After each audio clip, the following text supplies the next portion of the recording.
Good evening. And we're in St. Joseph, Missouri. I dropped my Edwardsville load early this morning.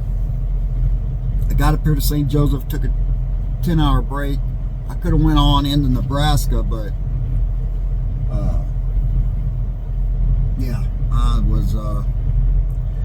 was tired. Hold on a second. I don't know why this light is on. Okay. I stayed up all day yesterday waiting on this load. Now I got to go to Lexington, Nebraska, do a drop and hook with some freight and bring it actually back here to St. Joseph to the Tyson plant. So I'm figuring if everything goes well, it's 4:45 now almost. I'm in the middle of doing a pre-trip, and yes, I've already got out and looked. So let me show a thing from my trailer. So I'm not just sitting in my truck doing a pre-trip. I actually already kind of did it. But so it's 4:45 now. By the time I leave, if all goes well, I should be back here by 3:30 in the morning, something like that, with a couple hours of driving to spare. So if they get me anything else, and usually our weekend dispatcher Kathy's pretty good about that, keeping me rolling through the weekend, so I can head a direction, or I can just come back over here and park at the truck stop, whatever. But I'm glad I took that load last night. I'll be honest, I wasn't really, I don't say I wasn't wanting to take it. I was a bit tired. Like I said, I set up all day, and then it's 10 something at night, and she gave me the option, like I said in the other video, you want to run or not. And I'm like, yeah, let me go ahead and do it, because this has been a short week.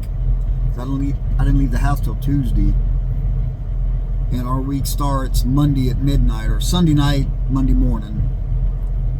And so I'm like, yeah, I need to run, I need to go. So that way I can get as close to 3,000 miles for the week as possible. So I'm figuring this Lexington load will probably be my last load of the week, unless she can get me something when I get here in the morning. Like I said, I'll still take a 10-hour break, but if she can get me something fairly short, that maybe a fairly short deadhead, and then a drop and hook on the other end that I can do before midnight tomorrow night, I may be able to squeeze another load in. But I'm not looking. I'm pretty much figuring on not being able to. On just doing what I'm doing, getting this off, and whatever I do after that will be a good lead in for next week, because we can't end a week on a deadhead. We have to end a week on a load. So I could deadhead somewhere tomorrow before midnight, but I can't put it on this week's load sheet. Now, it helps you for the next week, because you've already got a head start on the next week. You may have 200-300 mile deadhead, like this Lexington. If this was going to be on, say, Sunday night, this would be a 360 something mile deadhead to start on next week. That's how you end up getting 4,000 mile weeks here, is like that. You start out with a pretty good deadhead in, say, on Sunday, and then it goes on next week's check. And so you've already got that head start on miles. It really does help. So we'll see what happens. But I'm figuring on getting to Lexington probably about 9:30 tonight, something like that. Drop and hook. This load should be ready in theory. In fact, I probably should have sent Kathy a message earlier and asked her if this load was ready. But I believe it is. They had a trailer assigned to it last night when she sent it over, which tells me that oh, this thing must be trying to regen. Here, it just picked up. The engine just got louder. It's trying to regen. But they had a trailer assigned to it last night when she sent it over, which tells me that they were already probably loading it last night. So should be ready to go. I'm just waiting to burn about 10 minutes for the pre-trip. And before anyone says anything, a lot of people think that you have to do 15 minutes by law. You do not have to do 15 minutes by law. Now, back in the paper log days, everything was done in 15-minute increments. So you did have to do 50. You couldn't show just 5 minutes. But with electronic logs, everything is down to the minute. You can do a 10-minute pre-trip. I don't know if you can do under 10 minutes, but you can do a 10-minute pre-trip, and you're totally, you're totally fine. Some companies would like for you to do 15. Here, they don't care. They just want you to do at least 10 minutes. They do not want you burning time doing a post-trip, but they do want you to do at least 10 minutes of a pre-trip. So I've heard a lot of debate about the pre-trip. You know, is it legal to just do 10 minutes? And yes, it's legal. Hold on a second. All right, I'm back. I had to check and make sure this thing had at least 3/4 of a tank in the reefer, because you gotta have 3/4. And I'm not going to stop for fuel. I wasn't going to stop for fuel on my way. Maybe on my way back, I might stop in Syracuse, Nebraska, or I may just come all the way back. Well, I may stop there, I may stop here, and that way I know the reefer coming back has 3/4. Depending on how cold it gets tonight, it's not supposed to be as cold tonight as last night. Last night I went ahead and put it on continuous because temperature dipped down about 3 or 4 below zero last night across Kansas. So I burned a little more fuel. But I don't think it's supposed to get quite that cold tonight. And we've burned 10 minutes. Sitting here, screwing the pooch.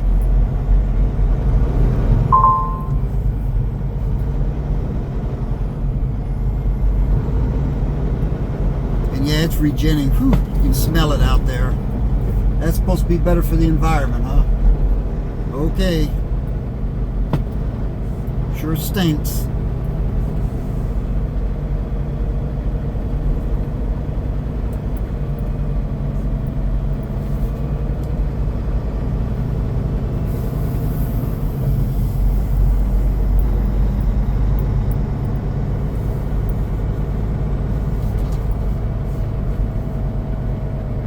Massage parlor. There's a sign for a massage parlor. Well, yeah, I haven't heard it called a massage parlor in a long time. That's old school there.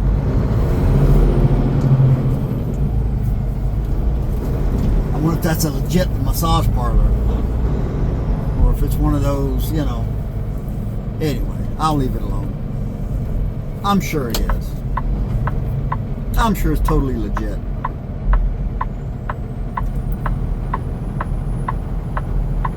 Mexican restaurant down here. I never really walked down here. I'm looking at the signs on my right down here. Nellie's Mexican restaurant. Nellie's? Only in Missouri would a Mexican restaurant be called Nellie's.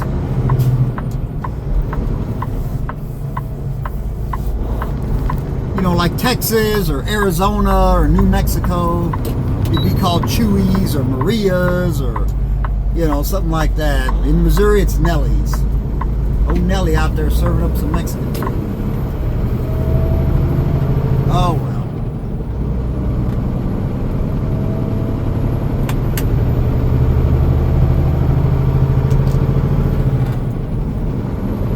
These perk Perkins restaurants. I see this billboard. Anybody here ever ate at those Perkins? I've never eaten at one. You know, all my years of driving, I've never eaten at a Perkins. I just wonder if they're any good. We don't have any around my house.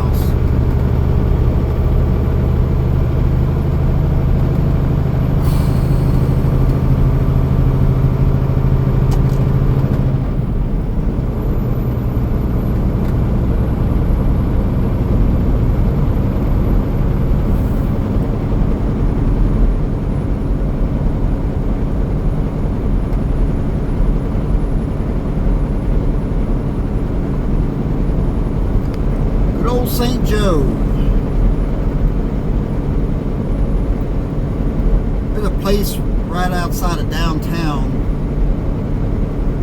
a cold storage that we go to every once in a while and do a live load.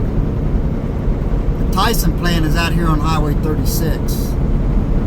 It's Highway 36, I think it's the first exit going east out of town. Make a left, go down, make a right, or down on the left. Something like that. Hadn't been there since I've been back. It was one of those places we didn't go to a lot.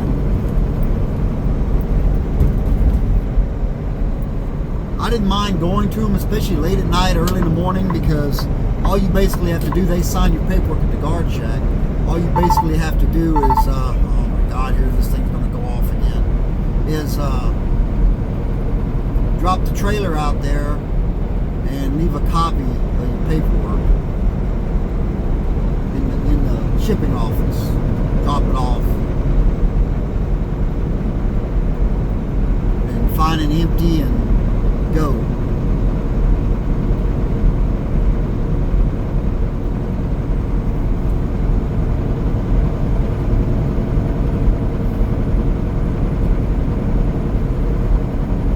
Sort of like Edwardsville. Only Edwardsville, they don't even have a guard shack.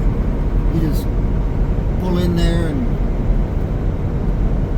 drop your loaded trailer, sign the paperwork, you know, what time you dropped it, and time and date, put a copy in the box, go find it empty and leave.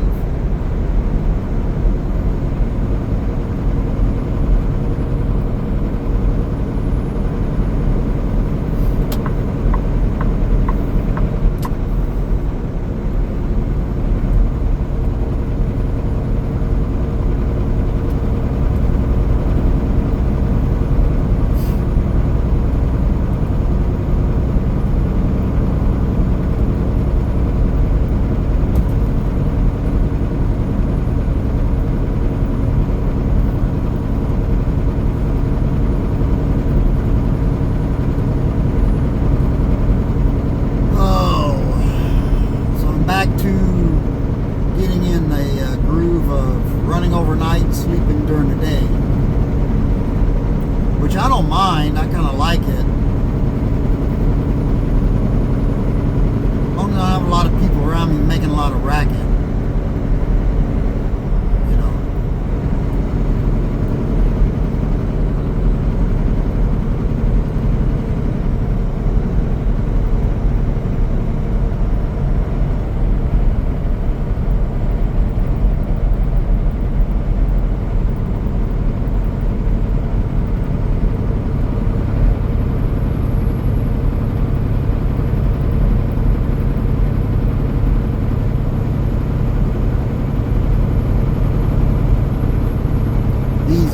Trucks, they've got a different kind of APU. They're still the same name brand they use these carriers, but they're different and they're louder. They're louder than the old ones. These have a plastic cover around them, whereas the old ones had metal. And I don't know if that's the difference or what, but they are louder. So they drowned out most of the noise. Plus the fan's louder. Turn the fan on like medium or something, you're not going to hear much outside.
Facebook groups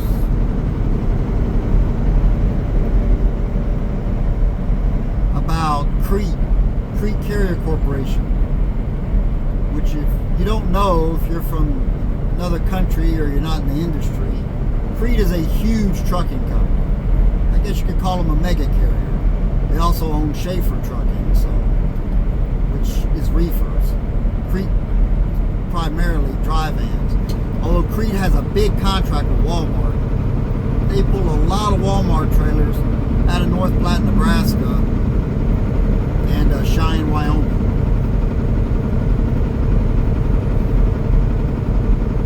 And somebody was asking about the company.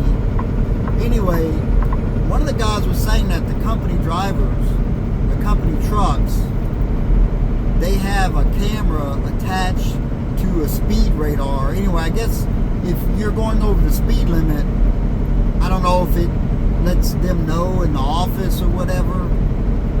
I don't know, man. You know, this whole thing's getting out of hand. It really is.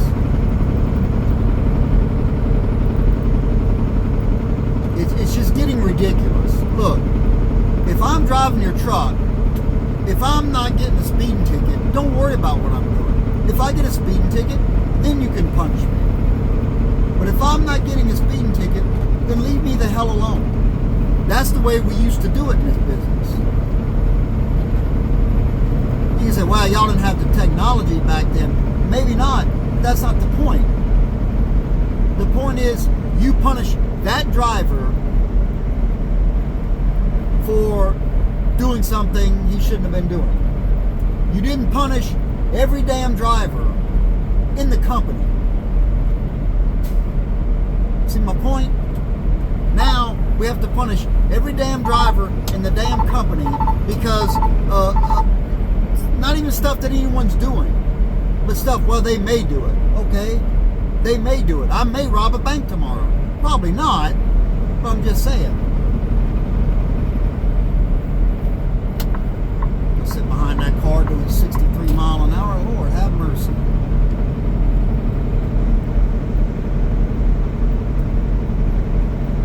That's like back in the day when Schneider's trucks were governed at 55. If they got over, I believe, 57, they'd have a buzzer go off on the dash, and they could get in trouble. And what ended up happening was they had a lot of guys with burned up brakes. They burned the brakes up going down hills trying to keep that thing under 57, and it caused them more trouble than it was worth. And so they finally quit doing that. It's like, stop micromanaging your damn drivers. Either they're professionals or they're not. And you see these cars, I'm doing 73 and a 70. You know, this guy got a radar and this guy's doing 82. You know, and you're going to worry about me doing 73 and a 70? Really?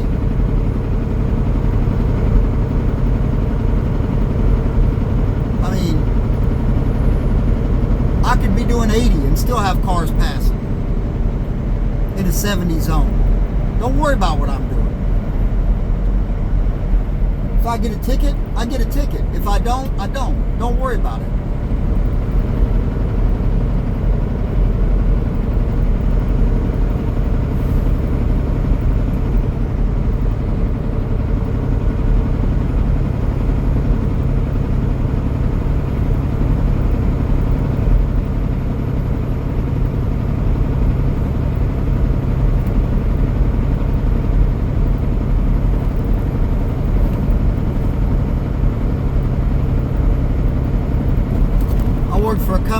Worked for them for years. In fact, I'd still be there if they hadn't gone out of business. And we hired a couple of guys. They were going to do a team thing for us. We didn't have any team drivers then, but we were going to try a team. We were starting to run some freight all the way up the East Coast out of Dallas, like all the way up to Connecticut. And it was too much for one guy to do every week. So we're going to hire this team.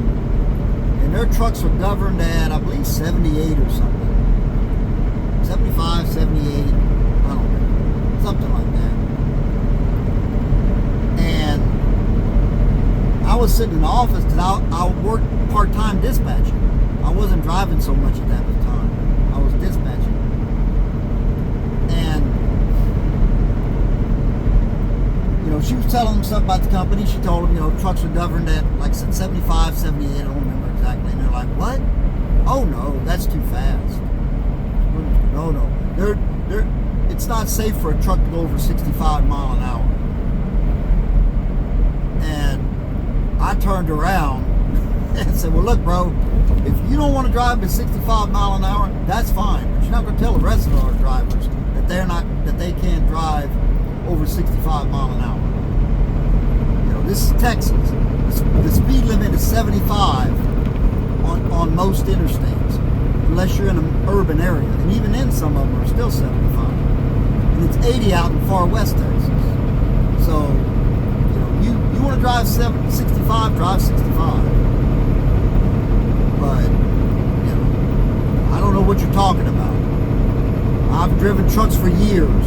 75, 80, 85. I'm not going to tell you how fast we used to run across Arizona back in the day in wide open trucks. But we weren't letting any grass grow under our feet, I'll tell you that. So, you know, some people have it in their mind that,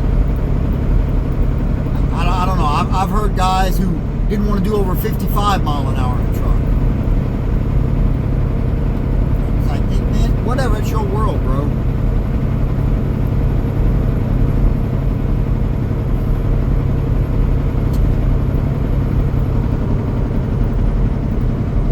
DART used to have their owner operators agree to limit their trucks to 65 mile an hour, while at the same time pushing them to make deliveries on time or to hurry up. It's like, don't tell me you want me to drive 65 mile an hour everywhere I go in my own truck, and then at the same time tell me I got to hurry up. Those two things don't go together.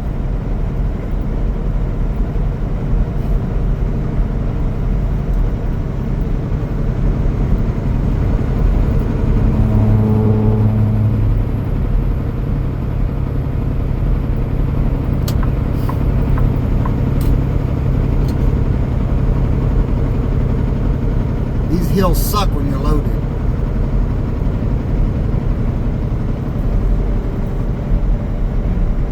Because they're just rolling enough to just take all your momentum. Especially if you got a slow car or something in front of you and you want to try to get around them.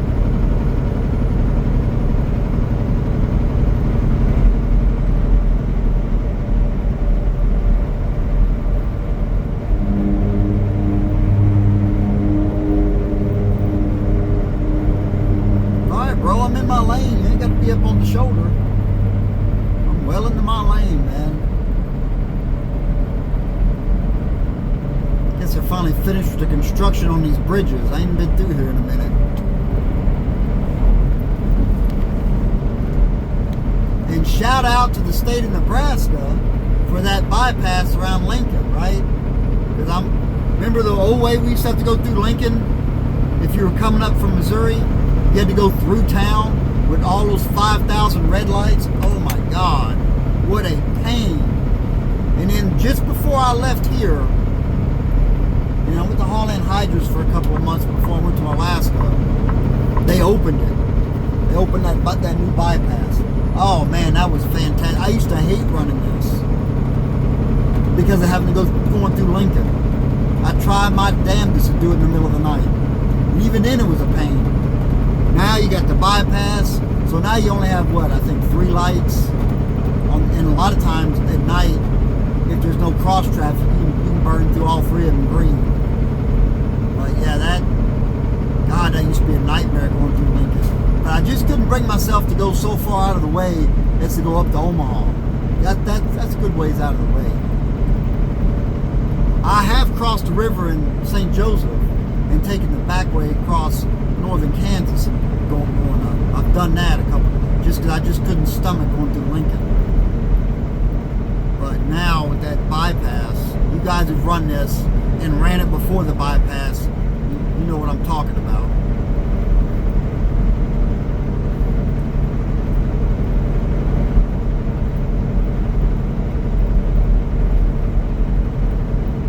already down to 20 degrees.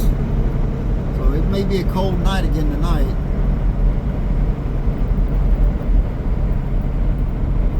It warmed up pretty nice today. I think it got in the low 30s.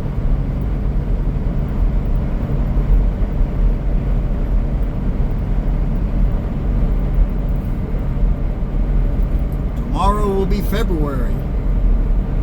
Man, January just flew by.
A lot of guys, and I'm probably going to take some heat for saying this. This dude's going to speed up on me. I see a lot of guys with winter fronts on their trucks, and it's like 25 degrees, 30 degrees. I've seen them, it's like 60 degrees. You know, have a winter front on. There's a guy right there going by. Look, these modern trucks with you know, where the fan doesn't turn all the time, you do not need a winter front unless the temperature gets down below zero. And even then, like last night, it was -3, -4. Never had a problem with this truck building up heat. Not one bit. Not one bit. Now back in the day, you had to use a winter front when it wasn't, you know, like -20, because the engine fan turned all the time. All the time. So it would get hard to build up heat once it got down, you know, fairly cold. Got teens, single digits, things like that. So you cover up, you know, a lot of trucks back then had shutters. You could open and close them. But you don't need that in today's modern trucks. Now, if it gets down to like -10, -15 or something, yeah, a winter front is nice. But these guys running these winter fronts when it's like 30 degrees outside, I don't know, man. They're unnecessary. And that's the reason why a lot of companies will not give drivers winter fronts. Because these guys will stick them on at 70 degrees outside and they still got them on. And that engine fan's just steadily kicking on, you know, trying to cool that truck down. There's no reason for it. That's just my little bit of old man advice. Unless you're traveling across North Dakota and it's -20, you really don't need a winter front.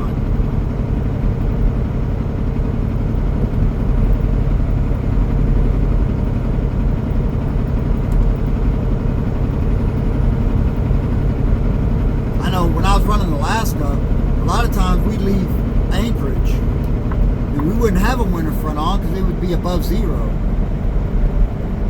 And we'd get up on the haul road somewhere, maybe Coalfoot. We might make it all the way up to Coalfoot. And then that would stop there for the night, and then we'd put our winter fronts on. Because then that morning it'd be like -30 or something. You got to build up some heat to sleep, you know.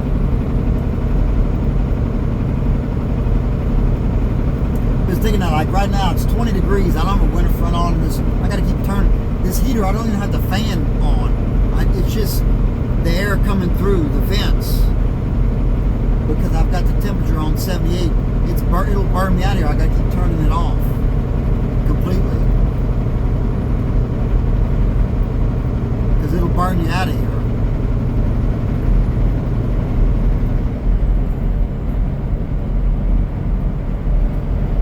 Saskatchewan.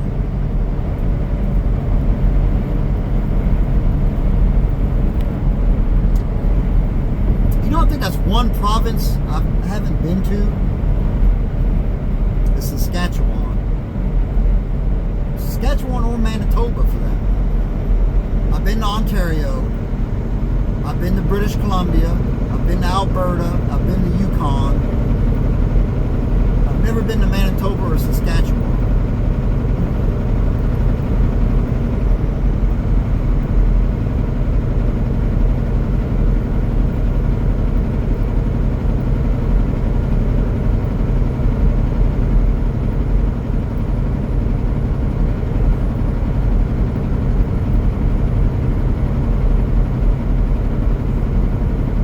Volvo's on the road today.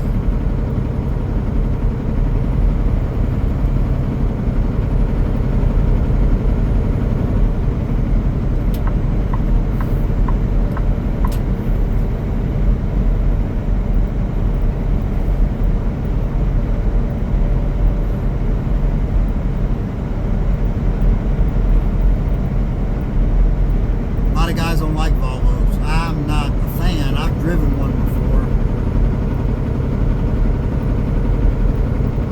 A lot of room in them, but you know, they're European trucks. Even though the trucks they drive over here are not the same models as the trucks they drive in Europe, they're still European trucks.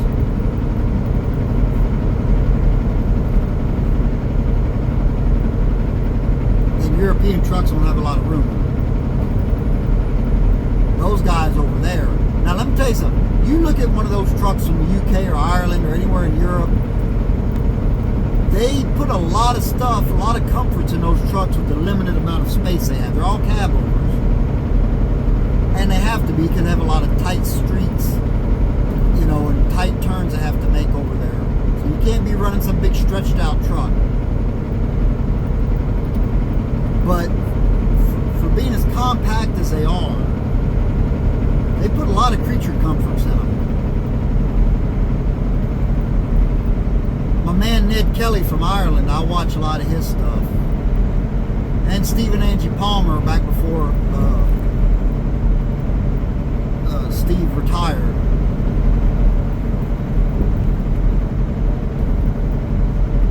And you know, they're small, but there's a lot of stuff in those trucks. They utilize the space. They got cabinets all along up on above the driver, you know, up across the cab like that, and across the back. And yeah, they've got a refrigerator under the bunk you can pull out. I drove a Freightliner like that one time when I worked for Daltile, and it had one of those pull-out refrigerators. They're actually pretty cool. Slide under the bunk. Of course, most American trucks have a regular looking refrigerator like what you have in an RV or something.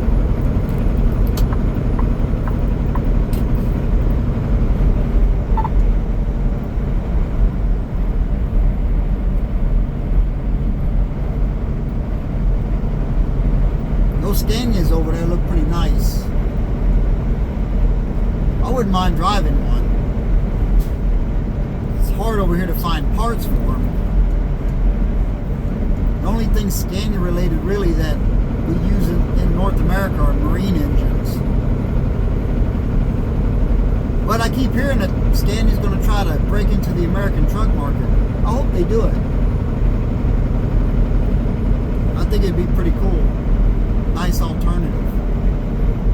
And those are big horsepower trucks. You know, considering European trucks, most of them are governed to like 55. You know, those guys are running like over 600 horsepower.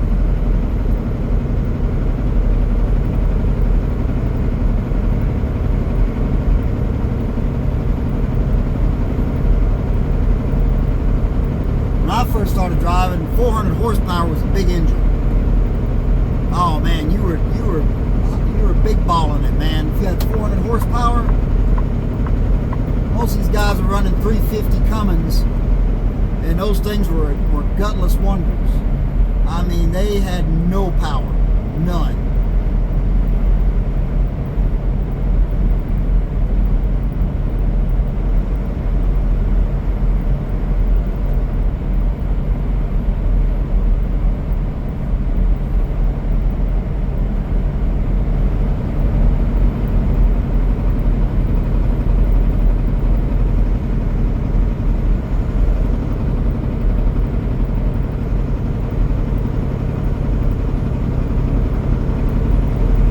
Missouri doesn't go up to 75 on the interstates. Just about every other state west of the Mississippi is running 75. That's 75 mile an hour speed limits. I don't know.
This truck stop many a night. It's one of those places where you can almost always find a parking spot. I don't know why, just it's one of those places.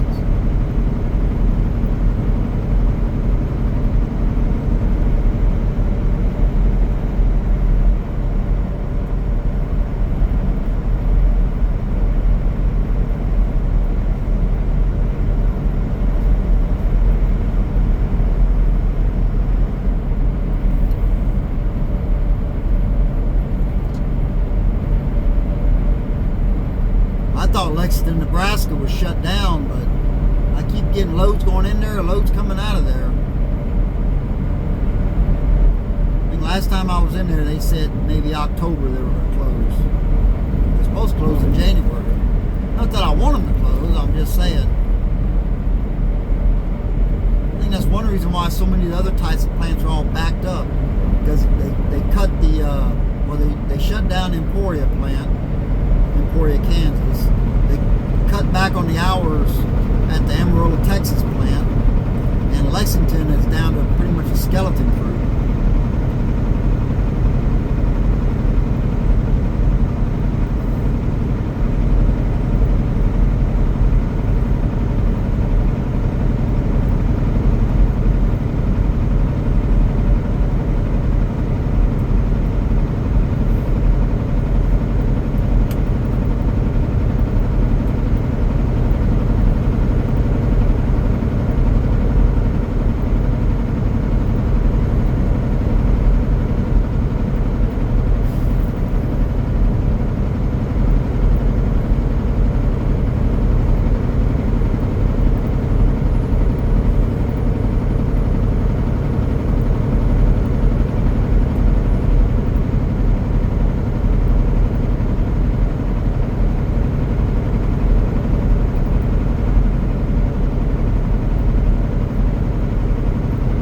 To see what the freight's going to be doing this summer.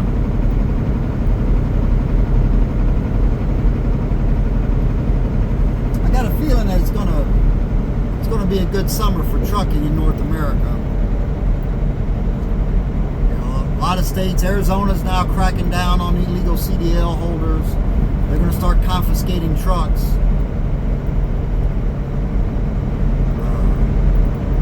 Pretty libertarian about things. I don't know how I feel about that. If you bought and paid for a truck, it's your truck. But at the same time, I get it. You're using it to basically you're committing a crime if you have a fraudulent CDL. So, I don't know. Maybe it's got to be done.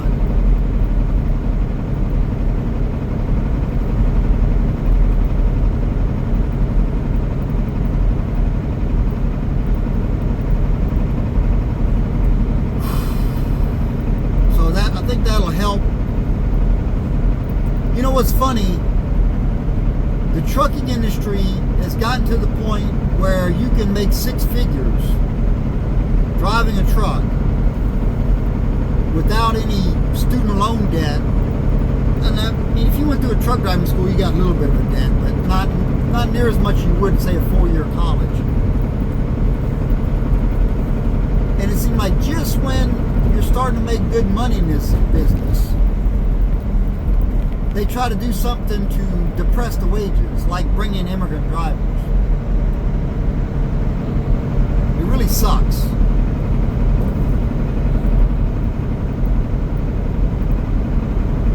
And I'm glad that the administration, whether you like this administration or not, I'm glad that they're cracking down on that.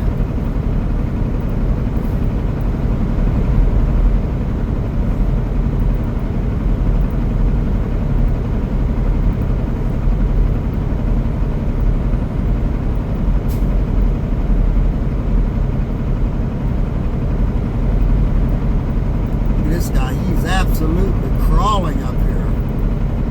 He's got a blown tire or what? Wow.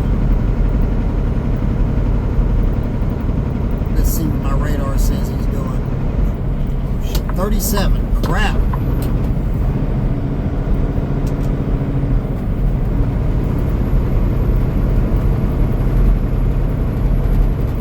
Haven't seen any blown tires. I don't know what's going on with them. He's got his flashers on, that's good, but bro, you're actually going below the minimum speed limit.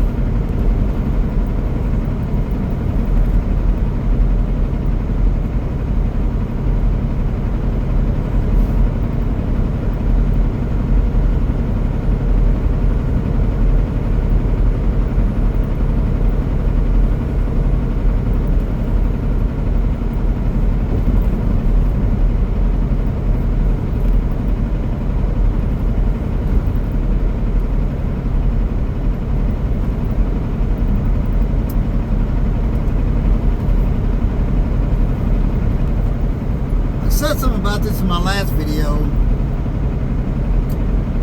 There's a company in Alaska that's been bugging me. I don't mean that in a bad way when I say bugging. They seem like very nice people, so don't take that wrong. They've been after me to go to work for them since I was still in Alaska. I'm seriously considering it. You know, Alaska is more old school type trucking. You know, you don't have very many companies up there with the interactive crews and all this BS. And they're almost all automatic, they're almost all manual transmissions. And I'm old, man. I'm too old to conform to a lot of this modern crap. And it is crap. A lot of it is just made to break. That's what it's made to do. That's why they turn these trucks in at 400,000 miles. Guys used to buy a truck. Like if you're an owner-operator, you bought a truck back in the day. That truck, I mean, you might will that truck to your son if he wants to get in the industry. Millions of miles. You put a new engine in it and you go. But you can't do that anymore. These trucks don't hold up. All this electronics just doesn't hold up.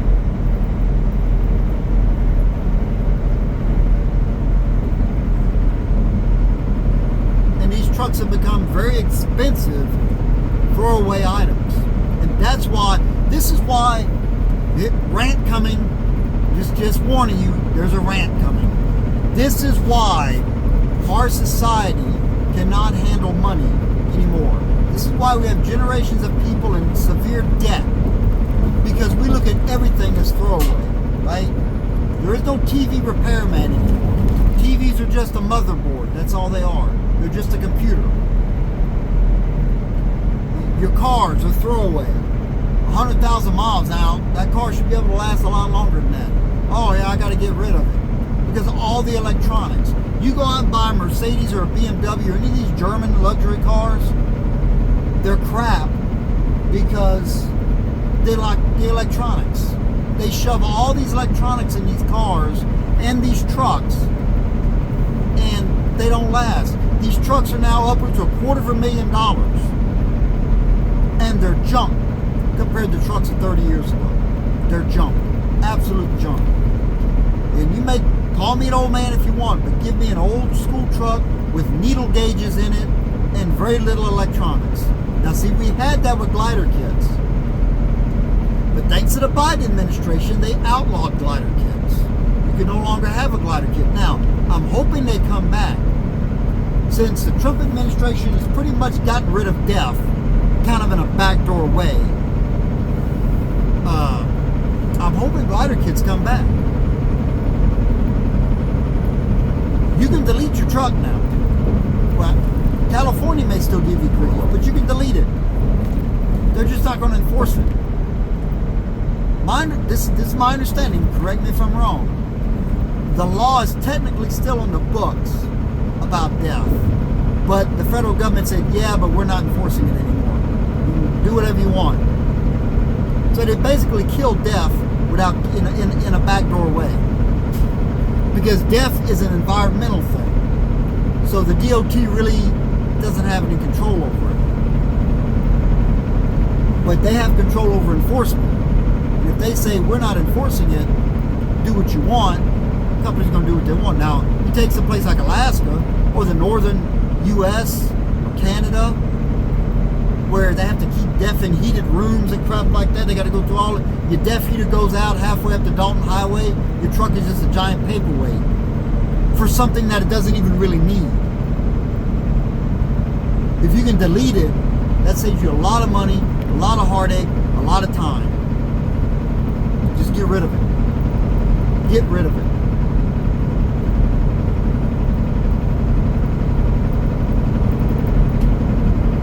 And that's what I mean by, all this crap that they put on these trucks. It's not needed. But they do it because they can do it. Because it's there. Get rid of it. It's unnecessary wear and tear. It's more expense and it's more stuff to break. You've got some truck broke down somewhere over some BS sensor, or like these screens that have your gauges and crap. They'll go blank on you. And you don't know how fast you're going, how much fuel you got, your air pressure, nothing. You know absolutely nothing going on with that truck. It's not like the old school with individual needle gauges. If one goes out, the whole thing doesn't go out. But now the whole thing goes out, and you're screwed. And it happens. I don't know if you can spec a truck at the factory with regular needle gauges anymore.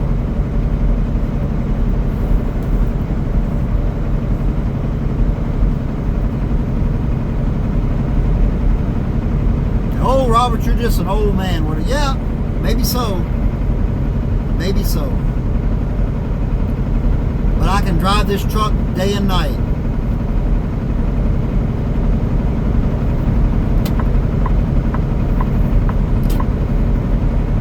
I started at 4:45 this evening, and by the time I'm done with everything, it'll probably be later than that by the time I'm done in the morning.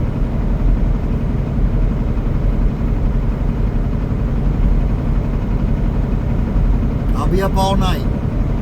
So I may be an old man, but try to keep up with it. Not just me, a lot of old school drivers.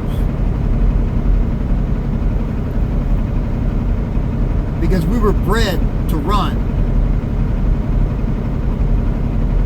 And we were bred to think for ourselves and on our own. We didn't jump on social media and ask, where's the best place to take a crap on I-40? And every other thing. I'm trying to back into this dock. Should I open my doors before I back in, or should I wait? Just stupid questions. Because we've lost our ability to think and to reason out problems. That's the human brain is it's just a fantastic thing. It's phenomenal. When I look at the brain, that's one thing that tells me there's a creator. Because our brain is it's the greatest computer ever made. And our ability to think and reason out problems, I don't want to say it's what separates us from the apes. Here's what I think separates us from the apes. That's one of them. It separates us from the animal kingdom.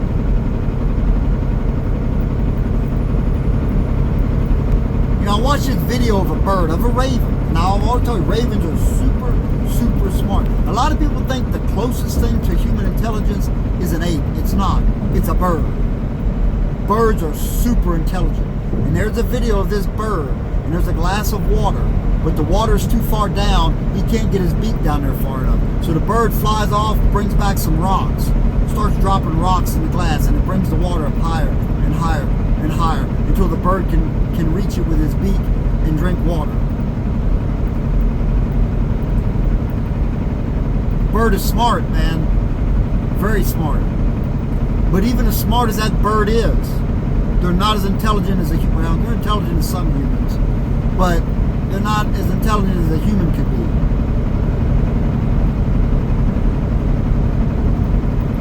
And I don't mean to sound like an old man, but the more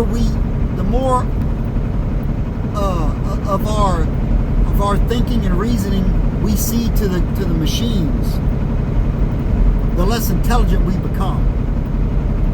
And I've seen it just in a generation. With the whole safety is everything and let the machines think for you generation.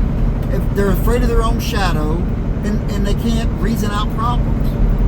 Not all of them, but a lot of them. A lot of the Gen Z and millennial, because they were raised to not have to think for themselves, and they were raised where safety was more important than anything.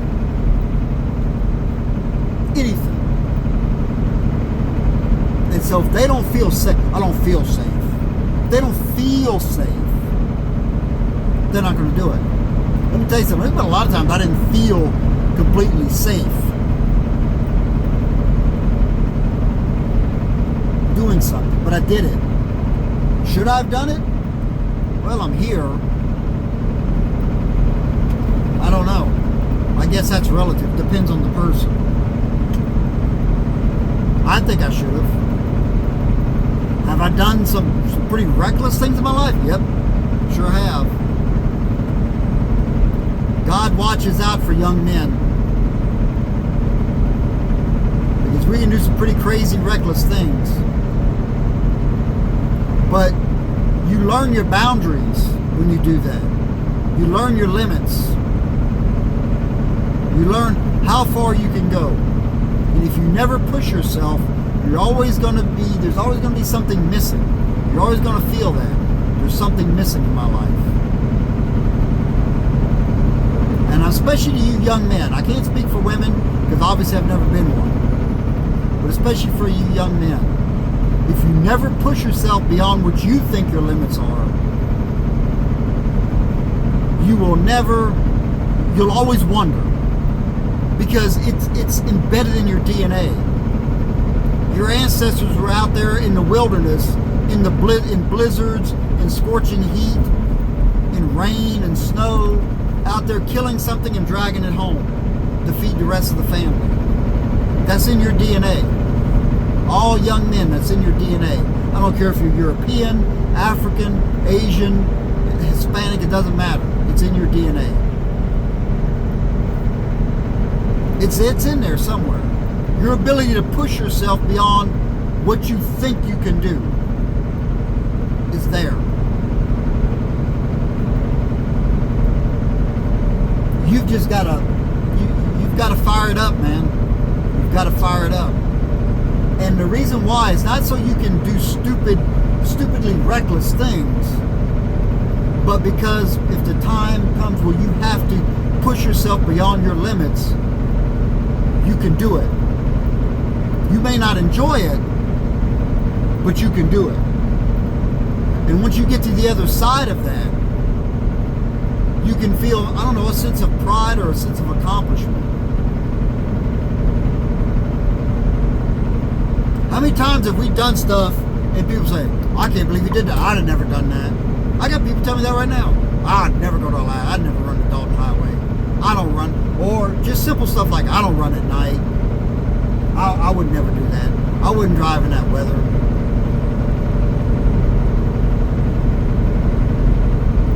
Have you ever done it? Nope. Well, yeah, I did it once. I didn't like it. I don't like doing a lot of things. I don't like driving. To be honest, and I know that shocks a lot of people because I've been doing it for 30 years. I hate it. I hate driving. I used to like it. When I could get out on the highway at 2 o'clock in the morning and it was empty and I had the road to myself and I could just put some music on the radio and chill and run all night, man, I could do 700 plus miles overnight, easy. Get rolling the trucks up by 5 in the morning when all the solar powered trucks are coming out, find me a spot anywhere I wanted to park, go to bed, sleep like a baby.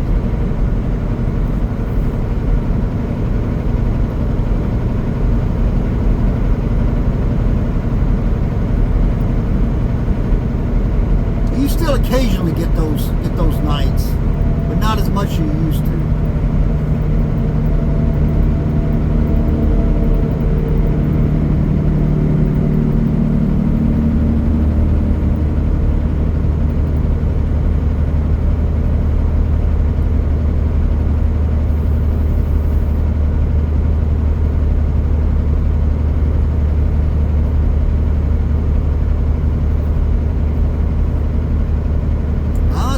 To be unsafe, or maybe I am to a point. I'm not telling anybody to risk their lives, although every time you walk out of your house you're risking your life. I mean, that's right, and I've talked about that before. That's all kind of relative. You know, what do you mean by risking your life?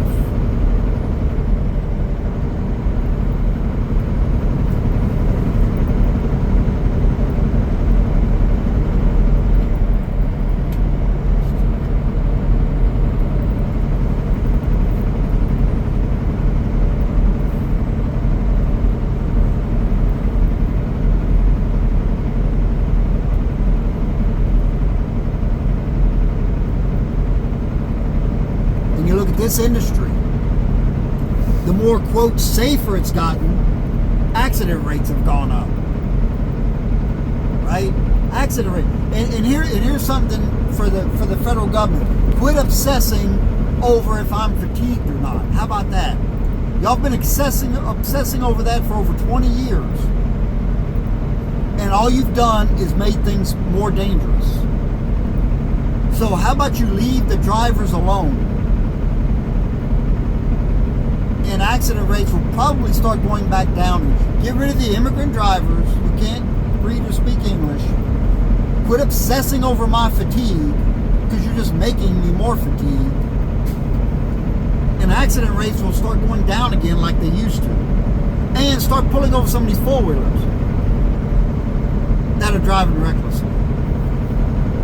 And accident rates in the trucking industry will go down like they used to do, before y'all got so overly obsessed with driver fatigue.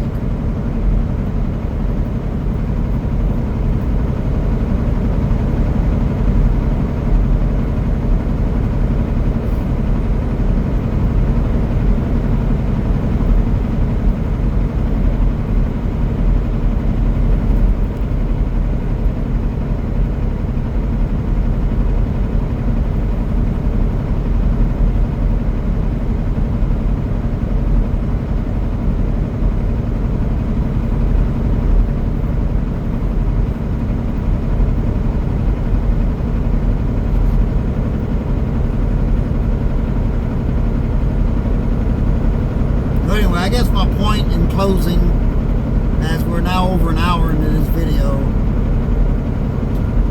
is this guy's going to slow down in front of me. God dang these people. I put up with this all night, well, not all night last night, but this morning.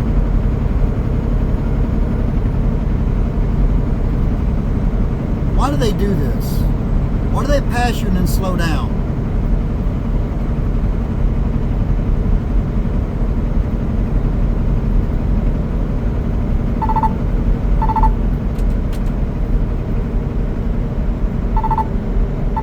I don't get this.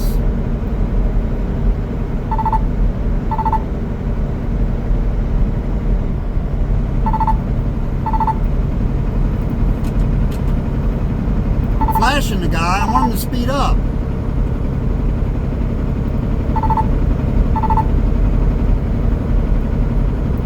Like why do they do this?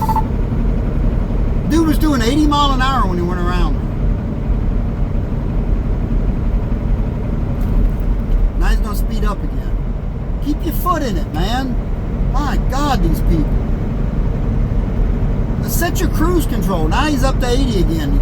Drop down to 70. Now he's up to 80 again. Set your damn cruise control. I don't know why they bother putting cruise control in these vehicles. They don't use them. Now he's doing 81. It's like, I don't know, man. Whatever.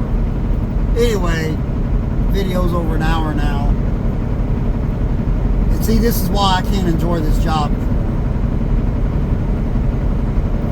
The second, if I'd have jumped out in left lane to pass him, he'd have hit the gas. It would have been playing that game all night. Be jumping back and forth. And I'm not going to do it. I'll just flash them a couple of times. If they still don't, if they still keep slowing down, I'll just turn my bright lights on and just leave them on. And if they get irritated with it enough, they'll speed up. Because you got to treat stupid people like they're stupid people. Anyway, my point was, in closing, know what your limits are, but test them. Because you never know until you test them. That's all I was trying to say. People will take it wrong and they'll think I'm telling people to go out there and do crazy, reckless stuff all the time, and that's not what I'm saying. And then there's some people out there with the ability to think and reason who will understand what I'm trying to say.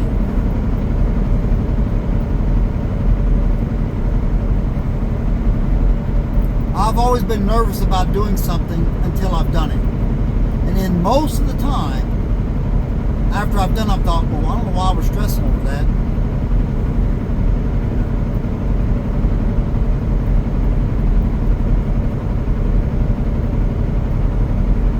Now, the first time I ran the Dalton, I didn't really stress over it because I was running with two other guys who had a lot of experience. Not to mention the fact I had a lot of driving experience.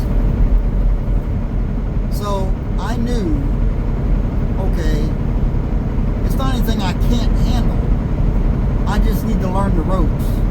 Calling out the hills, calling out the passes, where are the areas that are going to give you the most trouble, where are the areas where you're more likely to have to chain up, things like that.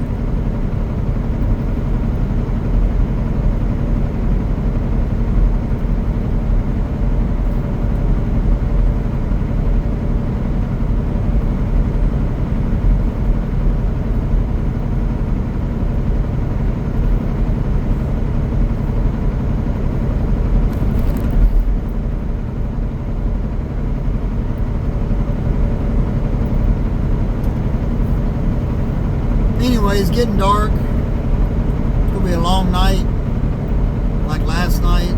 But at least I did get some sleep, although I got up about 3 hours earlier than I wanted to. But, it is what it is. I appreciate you watching. Like, subscribe, all that.